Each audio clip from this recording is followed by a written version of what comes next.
Division ન્યૂઝમાં આપનું સ્વાગત છે। જૂનાગઢ બેઠક પર કોંગ્રેસે ઉમેદવાર જાહેર કર્યા।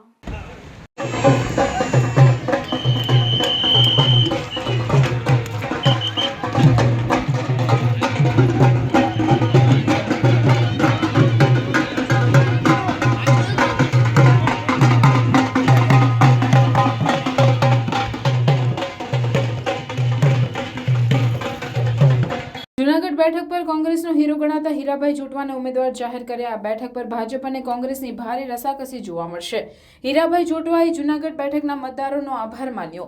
લોકનાયક હીરાભાઈ જોટવા ટિકિટ મળતા કોંગ્રેસના કાર્યકરોમાં ભારે ઉત્સાહ। સાંભળો જૂનાગઢમાંથી કોંગ્રેસના ઉમેદવાર હીરાભાઈ જોટવા ટિકિટ મળ્યા બાદ પ્રતિક્રિયા આપી। રિપોર્ટર પ્રદીપ સિસોદિયા, માળિયાહાટીના। હા, મને પહેલાં તો મારી પાર્ટીના મોવડીનો આભાર માનું છું। એમનાથી વિશેષ જૂનાગઢ પાર્લામેન્ટમાં આવતા લોકો અને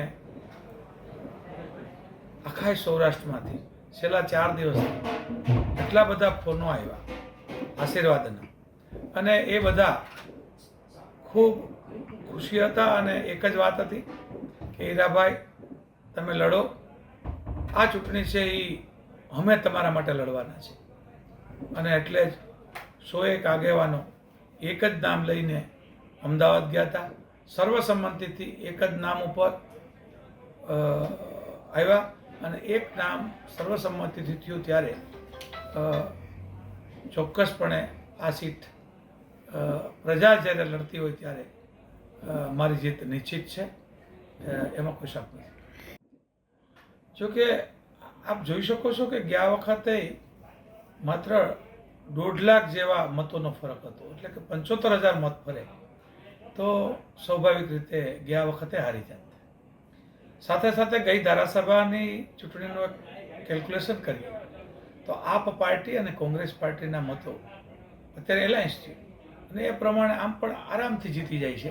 એટલે આ ભાજપનો ગઢ નથી, એ ભ્રમ છે। અત્યારે તો મતદારો જ મારી પાસે વાત લઈને આવ્યા કે આ સંસદ સભ્યો 10 વર્ષથી ક્યાંય મળતા નથી। ઘણી જગ્યાએ તો પોસ્ટર લગાવ્યા કે સંસદ સભ્યો 10 વર્ષથી આવતા નથી, તો કામનો તો સવાલ જ નથી। એટલે કોઈ જગ્યાએ એમનો સંતોષ નથી, અને તમામ કામો બાકી છે, પેન્ડિંગ।